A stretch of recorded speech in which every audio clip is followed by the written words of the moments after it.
Halo Sobat Kimia, di video ini kita akan membahas materi kimia mengenai asam basa. Sobat Kimia tahu tidak apa itu asam basa? Mari kita bahas, let's go! Ada 3 teori asam basa. Teori yang pertama yaitu asam basa Arrhenius. Arrhenius mengemukakan asam adalah senyawa yang jika dilarutkan dalam air akan melepaskan ion H+. Sedangkan basa adalah senyawa yang jika dilarutkan dalam air akan melepaskan ion OH-. Namun teori Arrhenius ini memiliki batasan konsep hanya pada pelarut air. Reaksi antara asam dan basa akan menghasilkan air. Mari kita lihat contoh berikut. HCl termasuk asam karena melepaskan ion H+ ketika dilarutkan dalam air. Sedangkan KOH termasuk basa karena melepaskan ion OH- ketika dilarutkan dalam air. Serta reaksi antara asam basa Arrhenius akan menghasilkan garam dan air. Kemudian kita lanjut pada teori yang kedua yaitu asam basa Bronsted-Lowry. Menurut teori ini, asam adalah spesies yang bertindak sebagai donor atau pemberi proton. Sedangkan basa adalah spesies yang bertindak sebagai aseptor atau penerima proton. Pada teori ini, konsepnya berlaku tidak hanya pada pelarut air.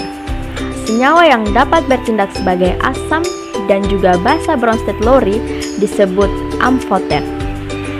Reaksi antara asam dan basa Bronsted-Lowry akan menghasilkan asam dan basa konjugasi.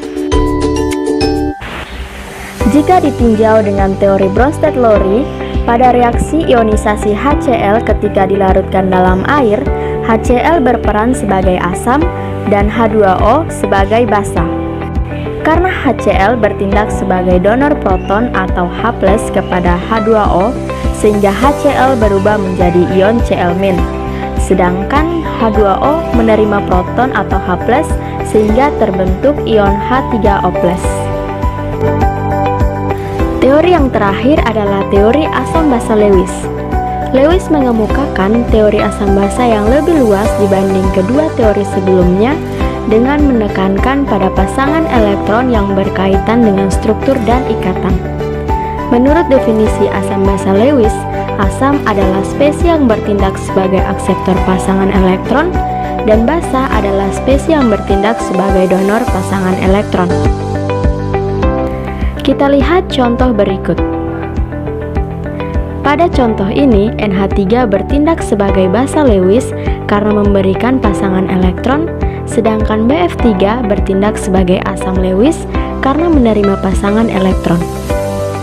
Dari reaksi ini terbentuk ikatan koordinasi antara keduanya. Baik Sobat Kimia, kita lanjut pada indikator pH. pH adalah derajat keasaman yang digunakan untuk menyatakan tingkat keasaman atau kebasaan. Ada beberapa cara untuk mengetahuinya, yaitu yang pertama, menggunakan beberapa indikator asam basa. Indikator asam basa adalah zat yang dapat memberikan warna berbeda pada larutan asam dan larutan basa. Jadi, warnanya bergantung pada sifat larutannya. Beberapa jenis indikator yang biasa digunakan umumnya terbagi menjadi 2 golongan, yaitu indikator tunggal dan indikator universal. Yang termasuk dalam indikator tunggal adalah kertas lakmus dan larutan indikator. Kertas lakmus terdiri dari lakmus merah dan lakmus biru. Larutan yang bersifat asam akan mengubah warna kertas lakmus biru menjadi merah, dan larutan basa akan mengubah warna lakmus merah menjadi biru. Sedangkan pada larutan yang netral, warna kertas lakmus tidak berubah.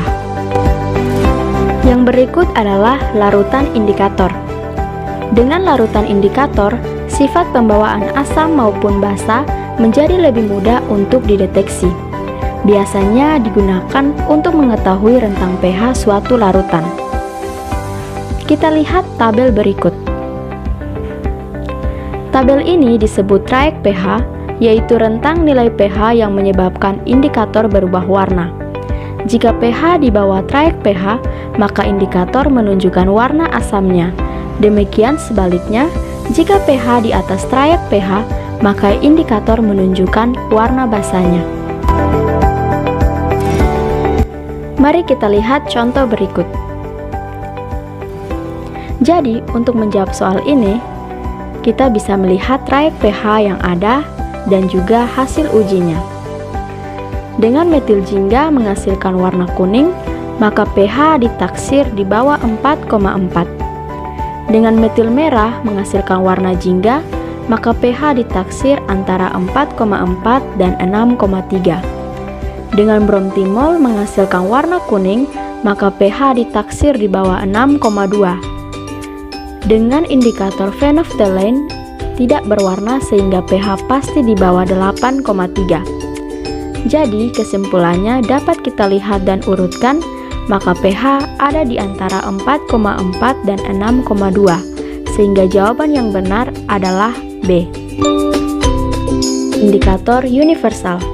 Indikator universal merupakan campuran dari berbagai macam indikator yang dapat menunjukkan pH suatu larutan dari perubahan warnanya. Indikator universal dapat digunakan untuk membedakan larutan asam dan basa serta mengetahui harga pH-nya. Selain indikator-indikator tadi, ada juga beberapa indikator alami. Indikator ini biasa diperoleh dengan mengambil ekstrak tanaman. Contohnya seperti pada tabel berikut. Nah, selain dengan menggunakan indikator, dapat juga menggunakan pH meter seperti gambar berikut. Nilai pH akan terlihat secara langsung melalui angka yang tertera pada pH meter. Sobat kimia, tahu tidak? Asam dan basa dalam kehidupan sehari-hari itu sangat banyak. Contoh asam yang sering kita jumpai dalam kehidupan kita diantaranya adalah asam asetat yang biasa kita sebut asam cuka, asam sitrat yang terdapat dalam jeruk, asam klorida dalam lambung kita, dan masih banyak contoh lainnya. Lalu contoh basa yaitu NaOH dalam sabun, natrium bikarbonat dalam soda kue, dan kalsium karbonat dalam obat mah. Baik sobat kimia, demikian materi yang dapat disampaikan. Sampai jumpa di video selanjutnya. Bye-bye.